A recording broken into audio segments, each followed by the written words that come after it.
Hi guys, it's Luca. Today we are talking about the 6 things that you must have and the 6 things that you can live without in photography.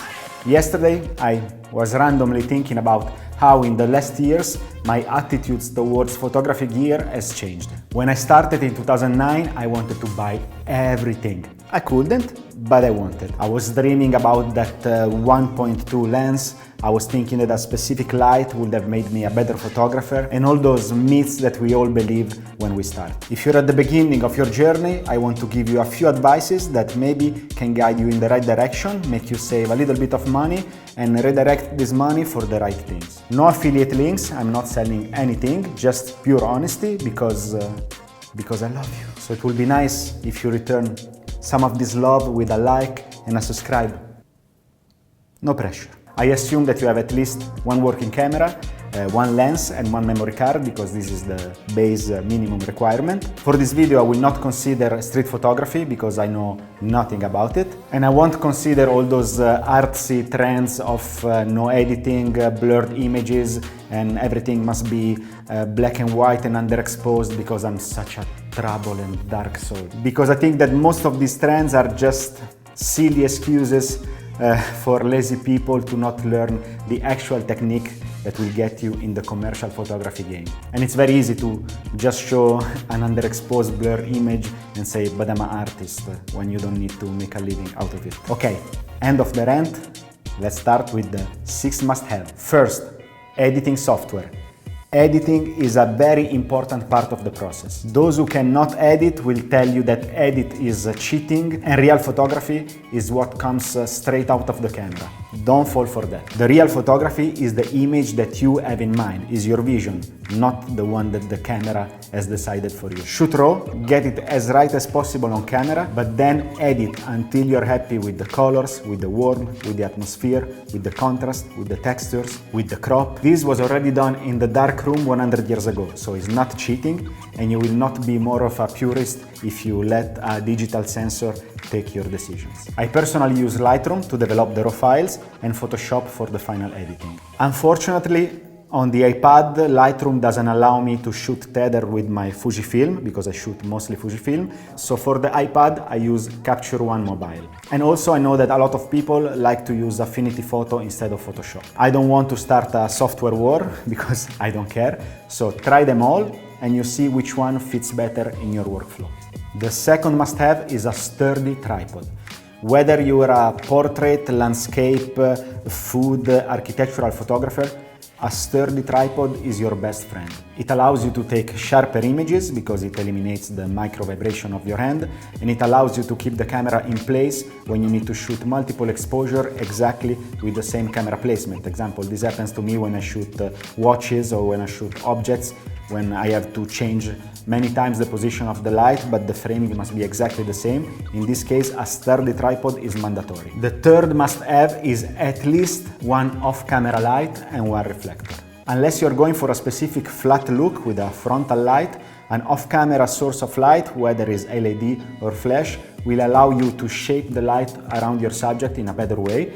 And a reflector like this, in this case silver, but it has two sides, silver and white, allows you to fill in the shadows from this main light. If I didn't have this in this moment, this side of my face would be probably completely dark. Of course you can go with natural light, but the natural light changes. The sun moves, it can go behind clouds, it can become late, it can be too early in the morning when you start, and then the sun is brighter after. So having your own source of light allows you to deal with less variables that you cannot control. I'm not a landscape photographer, but when I see beautiful landscape images, I see that the photographer always put some accent of lights here and there in the composition to not make it completely flat, maybe drive the attention towards one specific area of the image. So also in that case, it's always better to have an off-camera light source. The fourth must-have is a well-calibrated monitor with a wide gamut. Monitors have their own way of representing color. Some can be extremely sharp, some can be extremely saturated, some might accentuate the brilliancy only on specific colors, maybe skin tones or maybe the blue. So when you shop for a monitor, it's important that you look for a monitor that is very neutral and covers at least 99% of sRGB and Adobe RGB. And after you buy that monitor, rent a color calibrator and proceed with the calibration of the monitor, so you will make sure that the colors that you see on the monitor itself are the real ones and not those from the signature look of the brand. You don't want to edit on an oversaturated monitor or not saturated enough, or with the hue that shifts too much towards the green or towards the purple, and then deliver an image that is not what you had in mind and is not what the client wants. General rule, avoid gaming monitors because they are more focused on a high refresh rate rather than a precise color rendition. That's why also they cost much less. Fifth must-have is a lot of batteries. It might seem like a small detail, but there's nothing that kills the creativity more than having to be in a rush because you're afraid that your camera is running out of juice. Get 3-4 batteries, even third parties on Amazon, they are amazing.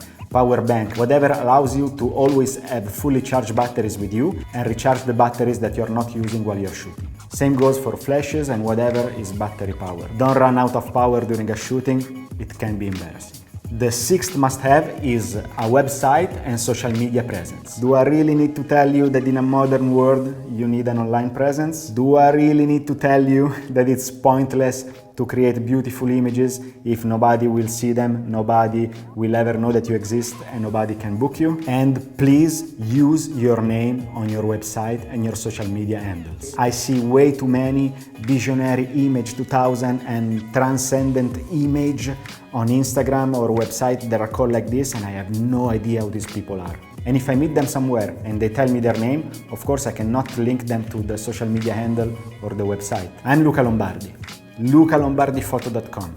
My Instagram is Luca Lombardi Photo. My YouTube is Luca Lombardi Photo. So that I can say, hi, I'm Luca Lombardi. Oh yes, I saw your Instagram. So now imagine say, hey, I'm John Smith. Come on, lucid dream images on Instagram. Embarrassing. And now let's talk about the 6 things that you can live without. First thing that you can live without is the sharpest lens with the biggest aperture on the market. Especially if you're at the beginning of your journey, a 1.2 lens will not make you a better photographer than a 1.8. Commercial photography is not about the creamy bokeh that people push so much on social media. My highest paid jobs were shot probably with an aperture between 5.6 and 11. And you can save a lot of money experimenting with third-party lenses. Samyang and Viltrox, just to mention 2 examples, they make amazing, beautiful lenses, sharp and fast, for way less money than the big brands. Nobody will ever take exactly the same picture as you, but with an expensive lens, put them side by side, magnify 600% and say, gotcha, bitch! The second thing that you can live without is the latest camera model. My latest Canon is a 5D Mark III. I think that at this point is, 8, 9, 10 years old, I don't know. And my latest Fujifilm is a X-T4. Do you think that this is somehow limiting me? No. Of course, there might be jobs that require a specific camera because it has a specific resolution, or maybe some other jobs require a medium format camera, but in this case, again, just rent it. Most of the times, especially if you're at the beginning, your pictures will be used for social media or small prints, so don't lose your sleep over the megapixel count. And remember the time when 3, 5, 8 megapixel cameras were used for billboards. And this is possible for mainly 2 reasons. The first is that the print of a billboard is a very low resolution, far from the 300 dpi of magazine and smaller prints. And second is because when you look at a billboard, you look at for a distance from which even if you print at 10 dpi, the image will look anyway sharp. The third thing that you can live without is the light meter. Yes, I know it's very cool to show up at a shooting with a light meter and everybody around you will say, wow, this guy is good. But the fact is that a light meter made sense in the film era, when you couldn't shoot and check instantly if your exposure was correct. And even the Polaroid that you were taking on set before using the real camera, they were not precise enough to tell you exactly how the exposure was. Nowadays, you have overexposure alert on the screen of your camera, or you can exactly calculate the exposure picking a point in Capture One and in Lightroom when you shoot tether. The fourth thing that you can live without is the latest computer. At the moment, I'm editing all my work in a 2017 MacBook Pro with the i7 processor and 16 GB of RAM. And I'm still alive.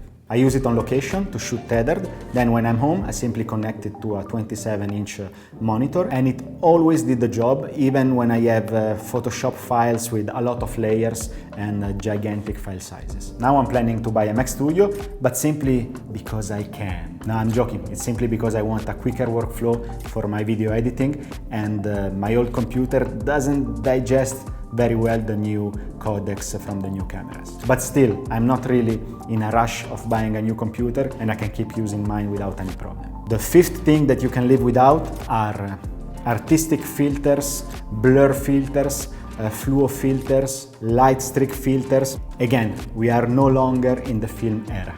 Nowadays, you can shoot multiple exposure and blend them in HDR and having a better result that you could have with a graduated filter. You can recreate diffusion, blurs, stars and streaks easily in Photoshop and with 100% control on what you're doing. Yes, I am aware that it's very fun to play with those filters, to enjoy a little bit of randomness in the final result of your image. So if you like them, I'm 100% with you, but I'm just saying that for the end result, they are no longer the best option. The only useful filters are the ND and the polarizers.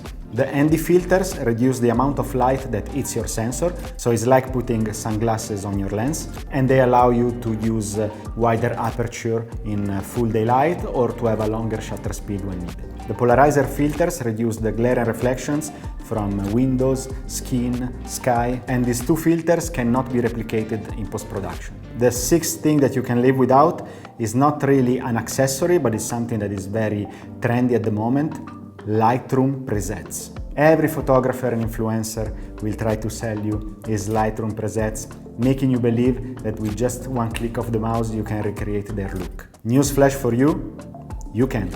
The look of a picture is made 90% by light, color palette, composition, choice of subjects, props and styling, location. Only then some cute color correction will give you the final touch. Learn how to use Lightroom, play with the color profiles, play with the hue, saturation, luminosity, with curves, and create your own look. And don't become the guy that posts 2000 pictures with the same orange and teal style, because you will look at these pictures in 6 months and think that you are dumb. Try to create pictures that are pleasant, timeless, and made to last. Don't copy the latest Instagram trend. So, that's all for today. Like and subscribe.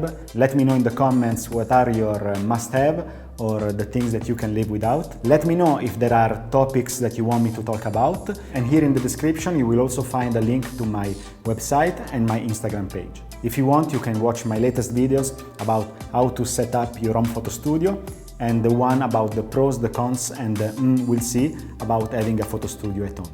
Bye bye.